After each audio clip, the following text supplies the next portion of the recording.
The room goes completely silent. Every head is down, focused, working. And that's exactly when your gut decides to strike. A sound so loud, so unmistakable, that 3 people look up. You didn't choose that moment. Something inside you did. And it's been building toward this exact second for hours. Here's what nobody tells you.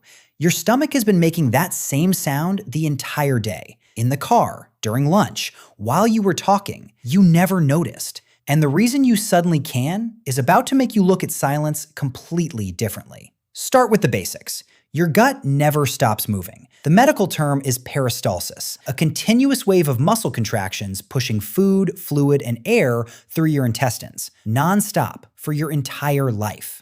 As those muscles squeeze, they force trapped air through narrow, liquid-filled passages. And that air makes noise, the same way blowing through a straw into water does. Ancient Greek physicians noticed this over 2,000 years ago and called it borborygmi, basically them trying to spell the sound out loud. That explains the noise. It doesn't explain why you can suddenly hear it. For that, you need to look at your ears, not your stomach. In the 1930s, a physicist named Harvey Fletcher was working at Bell Labs, trying to figure out why certain sounds vanish completely whenever other sounds are present. He mapped something called auditory masking, the discovery that louder sounds physically bury quieter ones sharing the same frequency range. His research became the foundation of modern telephone and hearing aid technology. It also explains your stomach. Gut sounds sit in a low, soft frequency band. Traffic, conversation, air conditioning, almost anything drowns them out. Silence doesn't create the sound, it just stops hiding it. But masking only explains why you notice it. It doesn't explain why the sound is actually louder, not just more audible. And that twist is stranger. An empty stomach has more open air and less food to absorb vibration. Clap in a furnished room and the sound dies fast. Clap in an empty one and it rings out. Your stomach behaves exactly the same way. Food acts like acoustic padding. Without it, sound bounces freely through open space. Which means the classic advice, eat something before the big meeting, only buys you limited protection. The moment that food moves further down your digestive tract, you're back to an empty, echoing chamber. So now you know why it's audible and why it's loud. But neither of those explains the cruelest part, why it always seems to happen in the exact moments you'd give anything to stay quiet.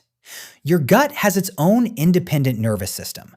Researchers call it the enteric nervous system, sometimes nicknamed the body's second brain, a term popularized by neuroscientist Michael Gershon after decades of research into how directly your intestines communicate with your mind. It's the actual biological explanation behind phrases like gut feeling and butterflies in your stomach. And silence tends to show up in exactly the situations that trigger it: interviews, first dates, presentations, tense meetings. The moment your stress response activates, it speeds up digestive contractions. Faster contractions push air and fluid through your intestines more forcefully. More force, more sound. Which means the single worst thing you can do in that silent room is worry about staying quiet. The anxiety of trying not to make a sound is, biologically, the exact thing guaranteed to make one. 3 completely unrelated systems, acoustics, digestion, and your nervous system, all converging on the same 5 seconds. The room strips away the noise that was hiding you. Your stomach is empty because nerves killed your appetite, so there's nothing left to muffle the echo. And the tension itself is speeding up the very contractions producing the sound. You didn't cause this by doing something wrong. You caused it by caring. And it isn't just you.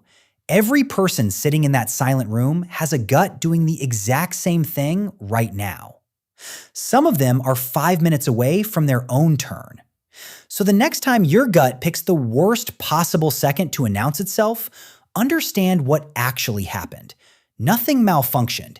The one moment you tried hardest to disappear was the one moment your own nervous system made sure you couldn't.